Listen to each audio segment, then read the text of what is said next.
السلام علیکم ناظرین، آپ انسانی تاریخ اٹھا کر دیکھ لیں اور یہ جدید ہو یا قدیم، اس میں بے حس اور بے وفا کے لیے کوئی جگہ نہیں ہوتی۔ ایسی اقوام، قبائل یا افراد کو کبھی بھی قبول نہیں کیا جاتا اور نہ کبھی وہ معتبر ٹھہر سکتے ہیں۔ تو غزہ کے اندر فلسطینیوں کو زندہ جلایا جا رہا ہے اور بے حس مسلمان برادری اس بات کا تماشا دیکھ رہی ہے، لیکن یہ آگ سب کے گھروں تک پہنچے گی، بلکہ پہنچنا شروع ہو گئی ہے۔ اسرائیل نے اس وقت اپنے سب سے خوفناک منصوبے پہ عمل شروع کر دیا۔ اسرائیل کی جانب سے رافع کے علاقے میں فلسطینیوں کو زندہ جلانے کا، دل دہلانے کا واقعہ ایک سامنے آیا، اور اس کے ساتھ ہی اسرائیلی فوج نے مصری فوج کو بھی نشانہ بنا ڈالا۔ اور اس وقت اسرائیلی فوج پورا منصوبہ بنا چکی ہے کہ وہ مصر کے اندر داخل ہو کے فوجی کارروائی کرے گی، اور بات یہیں تک نہیں رکے گی۔ اسرائیل کی نظریں ترکی اور لیبنان پہ بھی جم چکی ہیں، اور اس کا ایک بڑی جنگ کرنے کا ارادہ ہو رہا ہے۔ اور اب آگے کیا ہونے والا ہے اس ویڈیو میں آپ کو تفصیل سے بتاؤں گا، لیکن اس سے پہلے کہ بات کو آگے بڑھائیں، اگر آپ نے ابھی تک اس چینل کو سبسکرائب نہیں کیا تو پلیز کر لیجئے گا، بیل آئیکن کے بٹن کو دبانا مت بھولیے گا تاکہ ہر آنے والی نئی ویڈیو آپ کو بر وقت پہنچ سکے۔ تو اسرائیلی فوج نے اقوام متحدہ کی جانب سے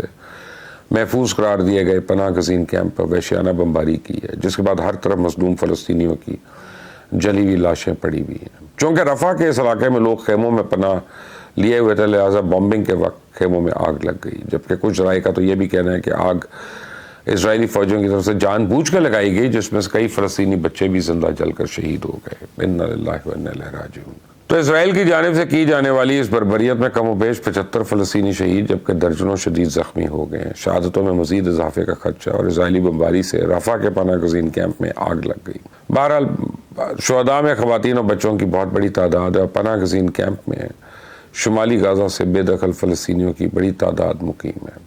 تو رپورٹس کے مطابق وہ آگ جھلسنے کے باعث کئی افراد کی حالت نازک ہے اور شہداء کی تعداد بڑھنے کا خدشہ ہے۔ تو فلسطینی حکام کا کہنا ہے کہ رفح میں کیمپ میں 900 کلو سے زیادہ وزنی بمز کا استعمال کیا گیا۔ تو فلسطینی اتھارٹی نے مصر سے زخمیوں کو نکالنے کے لیے ایمبولینسز بھیجنے کی اپیل کی ہے۔ اقوام متحدہ کی امدادی ایجنسی برائے فلسطین UNRWA کے بیان میں کہا گیا کہ اسرائیل کا یونائٹڈ نیشنز کیمپ کو نشانہ بنانا حیران کن نہیں۔ اسرائیل کی ایک عام ریاست کے طور پہ کام نہیں کر رہا ہے۔ اسرائیل UNRWA کی متعدد سکولز پر بمباری کر رہا ہے۔ اسرائیل ان کے صحت کے مراکز، پناہ گاہوں پر بھی بمباری کر چکا ہے۔ اسرائیلی بمباری میں ہمارے اقوام متحدہ کے 193 اراکین مارے جا چکے ہیں۔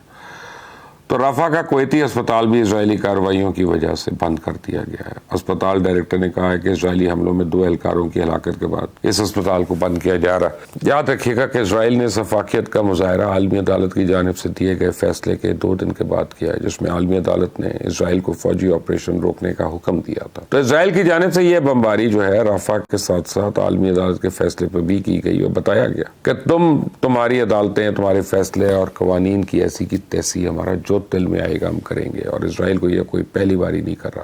اسرائیل کی تاریخ انسانی حقوق کی خلاف ورزیوں سے بھری پڑی ہے، بلکہ اگر یہ کہا جائے کہ اس کی بنیاد ہی انسانی حقوق کی خلاف ورزیوں پر ہے تو کچھ غلط نہیں ہوگا۔ لیکن مسلمان ممالک بھی اس جرم میں برابر کے شریک ہیں۔ کون سی قیامت ہے جو اہل غزہ پہ نہیں گزر رہی؟ لیکن مجال ہے جو مسلمان ممالک ٹس سے مس ہو رہے ہوں۔ لیکن اس صورتحال سے جتنا مرضی آنکھیں چرا لی جائیں، جتنا مرضی دور بھاگ لیں، آخرکار اس نے ایک ایک کر کے سب کو نکلنا ہے۔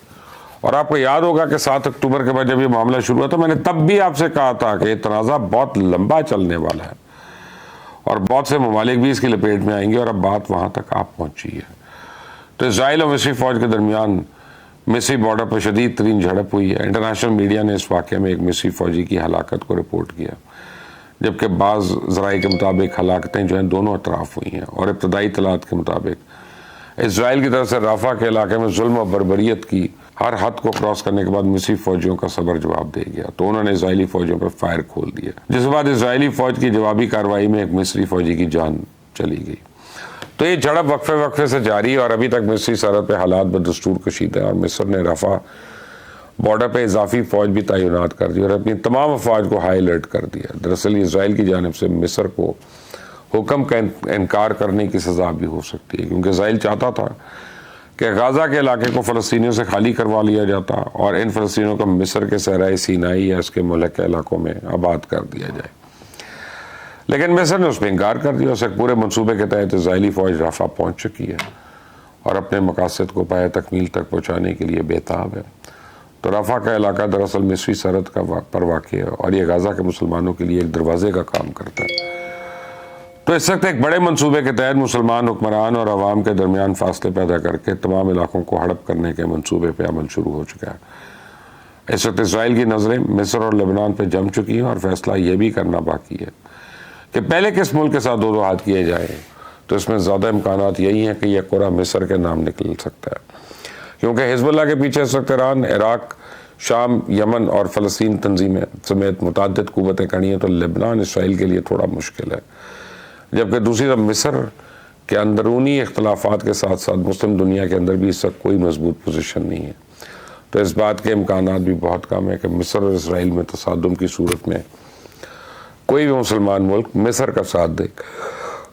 ہم مگر اسرائیل کے اتحادی اس کے ساتھ دینے کی تیاری بھی کر چکے ہیں، تو ایسی صورتحال میں اسرائیل کا اگلا ہدف مصر ہو سکتا ہے، اور اسرائیل کی اس وقت پوری کوشش ہے کہ کسی بھی طرح عرب اسرائیل جنگوں والی صورتحال پیدا کر کے عرب ممالک کے مزید علاقوں پہ قبضہ کر لیا جائے، چونکہ اسرائیل بخوبی جانتا ہے کہ اس وقت مسلمان ممالک سے کوئی بھی اسرائیل کے سامنے مزاحمت نہیں کر سکے گا، کیونکہ اسرائیل بخوبی جانتا ہے کہ مسلمان ممالک اس کے خلاف مزاحمت نہیں کر سکیں گے۔ مصر میں جو صدر ہیں عبد الفتاح السیسی، جبکہ ترکیہ کے اندر صدر رجب طیب جو ہیں ان کی پوزیشن کمزور ہو چکی ہے، لہٰذا موقع سے پورا فائدہ اٹھایا جائے۔ کچھ روز پہلے تقریر کرتے ہوئے ترکیہ کے مقبول صدر نے کہا کہ فوج ان کا تختہ الٹنا چاہتی ہے اور ایک بار پھر یہی والا منظر دہرایا جا سکتا ہے، لیکن یاد رکھیں اگر اب ترکی میں ایسا کچھ ہوتا ہے تو پھر اب کی بار عوام صدر طیب کے اقتدار کو بچانے کے لیے ٹینکوں کے آگے نہیں آئے گی۔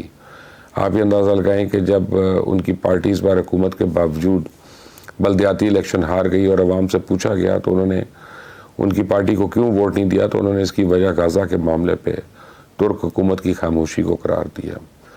تو ترک عوام کا کہنا ہے کہ صدر ان کے جو ترکی کے صدر ہیں وہ غزہ کے معاملے پہ انہوں نے سخت مایوس کیا، لہٰذا ترک صدر اس وقت تک یہ مت سمجھیں کہ ترک عوام ان کی حکومت کو بچانے کے لیے ایک بار پھر ٹینکوں کے آگے لٹے گی یا باہر نکلے گی۔ بہرحال ان کی اس تقریر کے بعد کہ فوج ایک بار پھر ان کا تختہ الٹنے کی تیاری کر رہی ہے، یورپین یونین اور نیٹو کے رکن کسی بھی ملک نے ترک صدر کے حق میں بیان نہیں دیا، اور یہی روس چائنا کی طرف سے کوئی موقف آیا کہ اور نہ ہی کوئی روس اور چائنا کی طرف سے کوئی موقف آیا جس سے اندازہ لگایا جا سکتا ہے کہ ترک صدر اس وقت کس قدر غیر مقبول اور تنہائی کا شکار ہو چکے ہیں۔